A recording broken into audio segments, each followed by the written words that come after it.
Hello, friends, and welcome back to Stories About Entitled People. It's amazing how some people think they can cancel something right in the middle of an order when it's already been shipped but hasn't arrived yet. Nobody's going to take a 5'3" screaming harpy with a bob haircut and a god-awful purse seriously.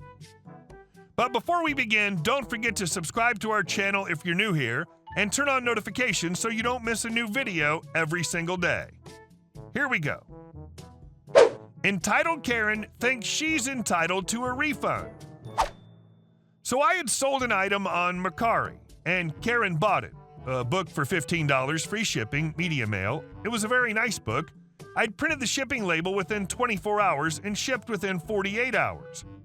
Around 36 hours later, 2.5 days after order, Karen sends me a message saying, "Karen, cancel my order. My son ordered it." Me. "Hi, I'm sorry to hear that this was ordered by mistake. However, I can't issue a refund as the item is already in transit and expected to arrive on date here." Karen, "But I didn't order it. It's fraudulent. I'll sue you if you don't refund my money. My husband's a lawyer." Me. "How did your son get access to your account? Don't you have security on your devices?" Karen, "It doesn't matter. Just refund me." Me. "I can't. If you aren't happy with it, please return it when you receive it. This involves printing the new prepaid label and taking it to your local post office." Karen, "I don't understand why you can't refund me. It's only $15. Me. "I don't understand why I should have to be out the money and additionally the cost of the shipping label, ship on my own, as well as the book." Karen, "Well, my son ordered it by mistake, and if you have a heart, you would know it's hard to be a single mom." Me. "I thought you had a husband that was a lawyer." After that, I never heard from her again. And 3 days after delivered, I got auto-rated and got my money. Blocked her so fast after that. And our second story. Can you take our wedding pictures? You can eat from the buffet if you want to. Just a little background. I'm an amateur photographer. I have a little bit of equipment, but only enough to follow my little passion of cosplay pictures on conventions. So a few lenses, one flash, some tidbits, that's all. I'm taking pictures about 5 to 6 times a year and play around in Photoshop whenever I have time. I did play the wedding photographer for a good friend once. I tried to decline. They insisted. The pictures were okay, not good, not bad, but I had sleepless nights before and after the wedding, afraid that I'd ruined everything, so I decided to never do it again.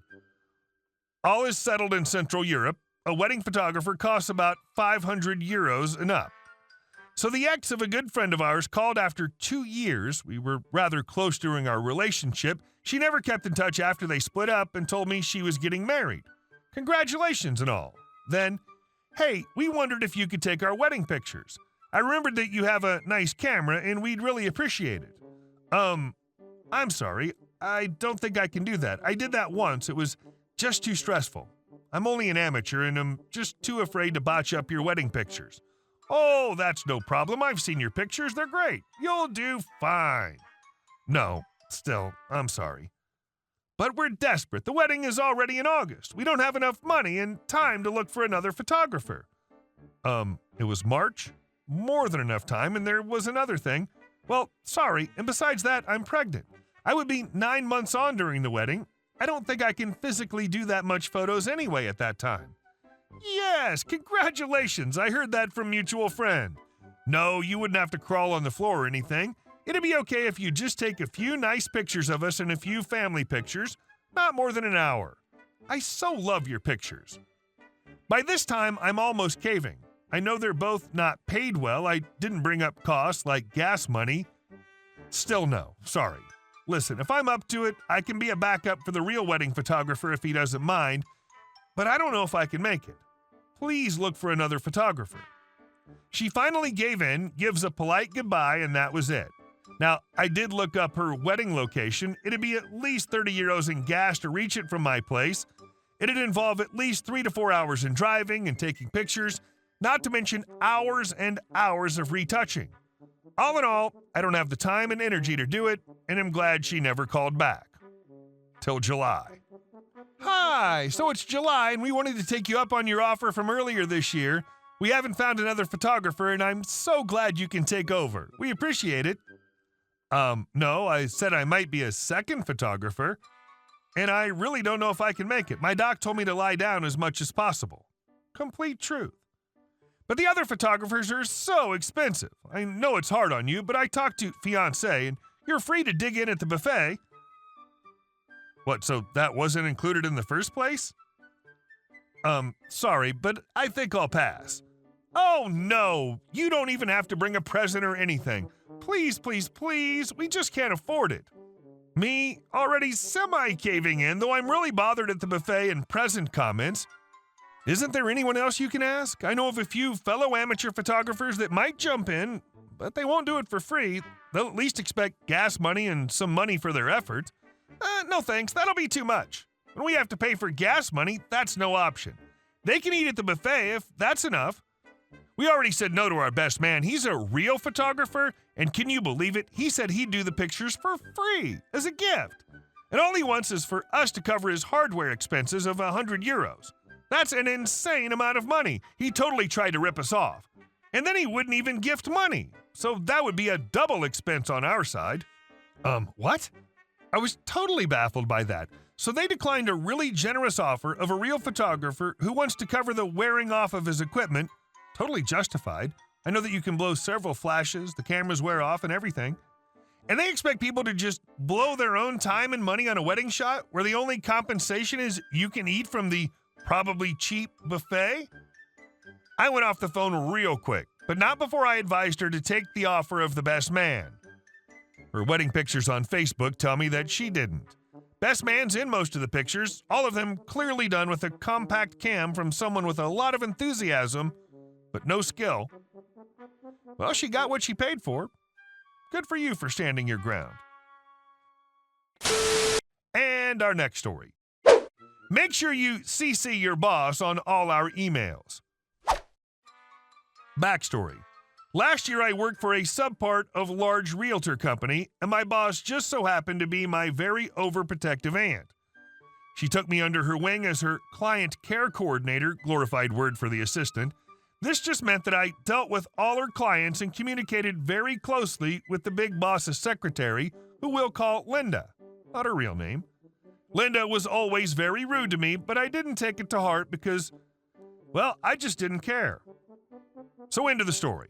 One lovely morning, I had to turn in a timesheet. Linda was already mad because I'd called her on her lunch, which I was not aware of because we worked into different buildings in 2 different cities. So I sent off the email containing that 2 weeks timesheet and almost immediately got a very condescending and rude email back saying something along the lines of, I already told you to stop CCing Big Boss on timesheets, which my boss told me I was supposed to, and I was told by Big Boss myself I was supposed to, and you always fill out your timesheets wrong. I told my boss what Linda had written as I didn't see what I did wrong filling out the timesheet.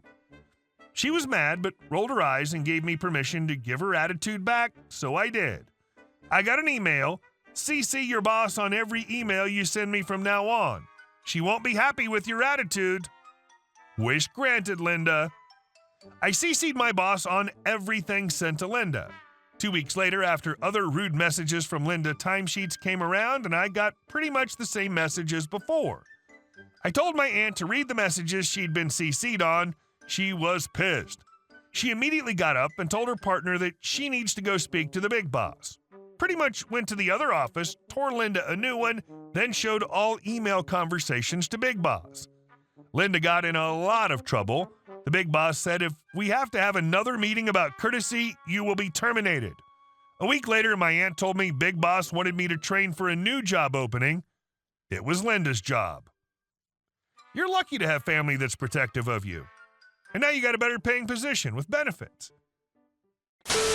And our last story. My stepmom tried to sue me. Some backstory. My dad had just died when all this happened, and I was in a lot of pain because it was a sudden thing. On to the story. It all started when my mom went to the hospital to visit my grandma. My grandma had fallen and couldn't get up. She's fine now. My mom later found out my stepmom was admitted because of a kidney problem. My mom went to pay her a visit, and that's when my stepmom made her first mistake. My stepmom asked my mom about my dad's life insurance, My mom knew nothing about it, and my stepmom tells my mom she tried to get into it, but was signed under my name. After that didn't work, my stepmom hired a lawyer and tried again, but no luck. My mom obviously wasn't happy about this and called me to tell me everything. I had no idea about the life insurance, nonetheless being under my name. My mom soon hired a lawyer who told us everything. I'm entitled to the money due to the contract, and my stepmom and I could split the house. My lawyer contacted my stepmom's lawyer, and she obviously wasn't happy. My stepmom threatened to sue, then made up a lie to tell my family and hers.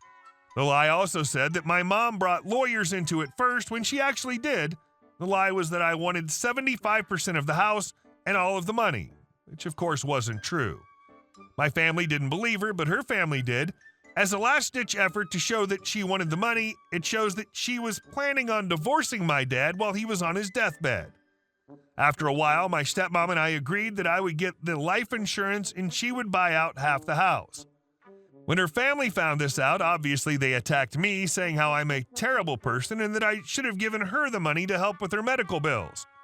I firmly believe that when someone treats you terribly for years and you finally have a way out, they don't deserve even the smallest ounce of kindness.